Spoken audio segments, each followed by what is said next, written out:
ஓம் ஸ்ரீ குருப்யோ நமஹ. ஓம் கம் கணபதயே நமஹ. நம்ம ஸ்ரீநிகேதன் வலைதளம் வாயிலாக முருகப்பெருமானுடைய சஹஸ்ரநாமத்திலிருந்து தினமும் ஒரு நாமாவளியை சிந்திச்சுருக்கோம். இன்றைய தினம் 127வது நாமாவளியாக ஓம் ஓஜோதாய நமஹ. முருகப்பெருமான பலத்தை கொடுப்பவருக்கு நமஸ்காரம் அப்படின்னு வர்ணிக்கிறது இந்த நாமாவளி. ஓஜஸ் அப்படின்னா வலிமை, பலம்னா பார்த்தோம். சக்தி, எல்லா விதமான ஆதார சக்தி. அப்பேற்பட்ட அந்த சக்தியை அடியவர்களுக்கு கொடுக்கக்கூடியவர் முருகப்பெருமான். முருகப்பெருமானுடைய பக்தர்கள் வாழ்க்கையில் வரக்கூடிய எப்பேற்பட்ட துன்பத்தையும் முருகப்பெருமானுடைய அனுகிரகத்தால் எல்லாத்துலேயும் மேலான பாக்கியத்தை அடைஞ்சிருக்கா. முருக பக்தர்களில் முருகம்மையார்னே ஒருத்தவா இருந்தால், எப்படி நமக்கு காரைக்கால் அம்மையார் இருக்காலோ அது மாதிரி முருகம்மையார்னே. அந்த அம்மா குழந்தையிலேருந்து முருக பக்தியோடு வளர்றா. அதனால் எதாக இருந்தாலும் முருகான்னு சொல்லி பழகிட்டா. சின்ன வயசுலேருந்து தண்ணி கொடு முருகா, சாப்பிடணும் முருகா, இப்படி எதாக இருந்தாலும் எந்த வார்த்தை சொன்னாலும் முருகான்னு சொல்லி பழகிட்டா.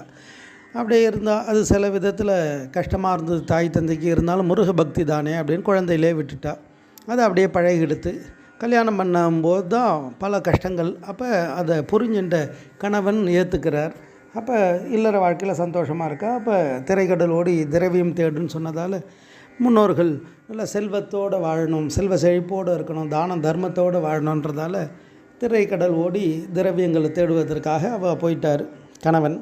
இந்த அம்மா என்ன பண்ணுறா, பொருளை எல்லாம் நல்ல முருக பக்தர்கள் வர்றவாளுக்கெல்லாம் கொடுத்துட்டே இருந்தா.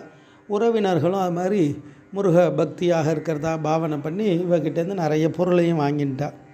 அப்போ அவர் நாட்டுக்கு திரும்பினதுக்கப்புறம் வந்து கணக்கு பார்க்குறாரு. நிறைய செலவு பண்ணியிருக்கே ஏன்னு கேட்கும் பொழுது இதெல்லாம் அவளுக்கு கொடுத்தேன் அப்படின்றா. அவள் என்ன பண்ணுறா, அதுக்கு பதிலாக எங்கே நம்மக்கிட்ட திருப்பி கேட்டுட போகிறாளோ அப்படின்ட்டு அவருடைய மனைவியை பற்றி, அந்த முருகம்யாரை பற்றியே தவறாக சொல்கிறா.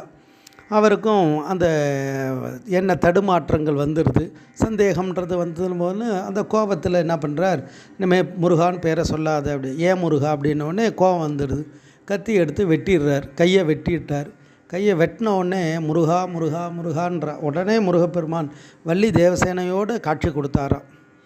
எப்படி சமர்த்த ராமதாசருக்கு அங்கே ராம அபிரான் சகிதமாக, சீதாதேவி சகிதமாக வந்து காட்சி கொடுத்தாரோ, அது மாதிரி முருகப்பெருமான் வள்ளி தேவசேனையோடு வந்துட்டார். முருகா முருகான்னொடனே வந்து கையை பழையபடி சரி பண்ணிட்டார். அதை பார்த்தோன்னே கணவன் பயந்துட்டான்.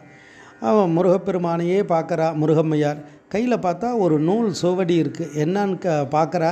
பார்த்தா திருமுருகாற்று படை நூலை வச்சுருக்கார் முருகப்பெருமான். தமிழ் நூலை கையிலே வச்சுட்டுருக்காராம். உடனே சுவாமி அனுகிரகம் பண்ணுறார், நீ வந்துடு அப்படின்றார். அப்போ அந்த அம்மையார் சொல்கிறா, நான் மட்டும் வந்தால் போகாது, என்ன கணவனும் வரணும் அப்படின்ற. சரி அப்படின்னு அனுகிரகம் பண்ணி அவளுக்கு மேலான பாக்கியத்தை, வள்ளி தேவசனாவுக்கு தோழியாக இரு அப்படின்னு சொல்லி கூப்பிட்டுட்டே போயிட்டாராம் முருகப்பெருமான். அந்த முருகம்யார் சரித்திரம் அழகாக வர்ணிக்கும். அது மாதிரி இப்போ ஏற்பட்ட துன்பம் வந்தாலும் அதை சமாளிக்கக்கூடிய பலத்தை கொடுக்கக்கூடியவர் முருகப்பெருமான்றது தான் இந்த நாமாவளி தத்துவார்த்தமாக வர்ணிக்கிறது. ஓம் ஓஜோதாய நமஹ. ஸ்ரீ குருப்யோ நமஹ. ஓம் சும் சுப்பிரமணியாய நமஹ.